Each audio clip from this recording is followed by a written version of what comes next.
সাফ অনূর্ধ্ব-20 নারী চ্যাম্পিয়নশিপে 4 দেশের লড়াইয়ে এগিয়ে বাংলাদেশ প্রথম 2 ম্যাচ জিতে দারুণ ছন্দে গোটা দল। নেপাল ম্যাচের পরদিন টিম হোটেলে হয়েছে রিকভারি সেশন। লাল সবুজদের লক্ষ্য শিরোপা ধরে রাখা। ওরা জিততে চায় প্রত্যেকটা ম্যাচ। স্বাগতিকদের চ্যালেঞ্জ জানাতে তৈরি এবার ভুটান। মঙ্গলবার বেলা 3টায় কিংস অ্যারেনায় হবে বাংলাদেশ ভুটান লড়াই। অর্ণবাপী রিপোর্ট।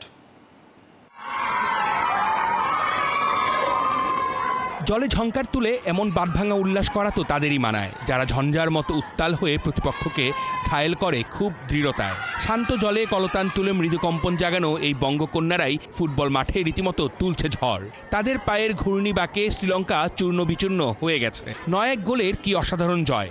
তাই খানিক বিশ্রাম, এমন সুন্দর সাবলীল জলস্নান। নেপালের পালও ছিঁড়ে দিয়েছে এই ক্ষুদে বাঘিনীরা। ঘরের মাঠেই ওরা করেছে গোল উৎসব। টানা 2 জয় ছিনিয়ে ওরা উঠছে নতুন হাওয়ায়। টিম হোটেলে কাটছে ওদের দারুণ সময়।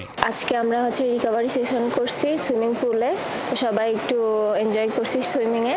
তারপরে আর আগামীকালের ম্যাচ নিয়ে কোচ আমাদের সাথে বসে কথা বলবে, তার প্ল্যান সেটা আমাদেরকে বলবে, আমরা সেভাবে করার চেষ্টা করবো ইনশাল্লাহ। এই টুর্নামেন্টকে ঘিরে নারী ফুটবলারদের দীর্ঘদিনের প্রস্তুতি। ফুটবল ফেডারেশনের ক্যাম্পে থেকে ভোর থেকে শুরু হয় অনুশীলন। রপ্ত করা সব কৌশল ঝালিয়ে নিয়ে মাঠের খেলায় ছিনিয়ে আনতে চায় সাফল্য। নেক্সট ম্যাচে ওদের প্রতিপক্ষ ভুটান। এখন আমাদের লক্ষ্য, যেহেতু আরো 4টা ম্যাচ আছে, আমরা চাচ্ছি যে প্রতিটা ম্যাচ বাই ম্যাচ ভালো কিছু করে আর কি যেতে।